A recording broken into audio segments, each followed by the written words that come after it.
વિજય રૂપાણી અને વિમાન દુર્ઘટનામાં મૃત્યુ પામેલ આત્માઓ માટે પ્રાર્થના સભાનું આયોજન કરવામાં આવ્યું। ગુજરાત રાજ્યના પૂર્વ મુખ્યમંત્રી સ્વર્ગીય શ્રી વિજયભાઈ રૂપાણી તથા તાજેતરમાં થયેલી વિમાન દુર્ઘટનામાં દુર્વૈથી મોતને ભેટેલા નિર્માણ પામેલા તમામ આત્માઓની શ્રદ્ધાંજલિમાં વડોદરાના કારેલીબાગ વિસ્તારમાં આવેલ નમો કમલમ કાર્યાલય ખાતે પ્રાર્થના સભાનું આયોજન કરવામાં આવ્યું હતું। આ પ્રાર્થના સભાનું આયોજન વડોદરા મહાનગર ભારતીય જનતા પાર્ટીના અધ્યક્ષ ડૉક્ટર જયપ્રકાશભાઈ સોનીની આગેવાની હેઠળ કરવામાં આવ્યું હતું। આ કાર્યક્રમમાં પક્ષના અગ્રણી કાર્યકરો, જાહેર પ્રતિનિધિઓ, સ્વામિનારાયણ સંપ્રદાયના સંતો તેમજ સમગ્ર શહેરના વિવિધ નાગરિકો ઉપસ્થિત રહ્યા હતા।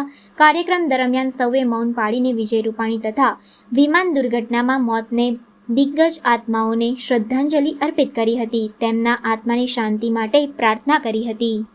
આજે વડોદરા મહાનગર ભારતીય જનતા પાર્ટી દ્વારા આજે અમારા પૂર્વ મુખ્યમંત્રી, રાજ્યના પૂર્વ ભારતીય જનતા પાર્ટીના અધ્યક્ષ અને સાથે સાથે અમદાવાદની પ્લેન દુર્ઘટનામાં જે વડોદરાના નાગરિકો એ જીવ ગુમાવ્યો છે એમના માટે થકી આજે અહીંયા પ્રાર્થના સભા રાખવામાં આવી છે, શ્રદ્ધાંજલિનો કાર્યક્રમ રાખવામાં આવ્યો છે।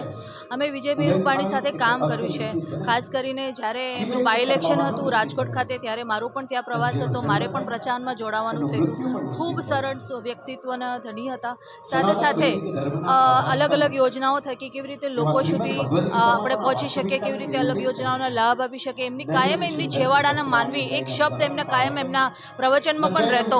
સાથે સાથે કમાન્ડ એન્ડ કંટ્રોલ સત્તાની જે શરૂઆત કરવામાં આવી આ ગુજરાત સ્ટેટમાં પહેલીવાર અને એને જોઈને બીજા રાજ્યોએ પણ ફોલો કર્યું। સૂચના સુફલાવ યોજના થકી પણ જે ઊંડા તળાવો કરવામાં આવ્યા અને ગરમીના સિઝનમાં તળાવનું ઊંડાણ કરીને અને વરસાદની સિઝનમાં એને ભરી દેવામાં આવે તો પાણીનો ઉપયોગ કેવી રીતે થઈ શકે એની ચિંતા અમારા વિજયભાઈ રૂપાણીએ કરી હતી।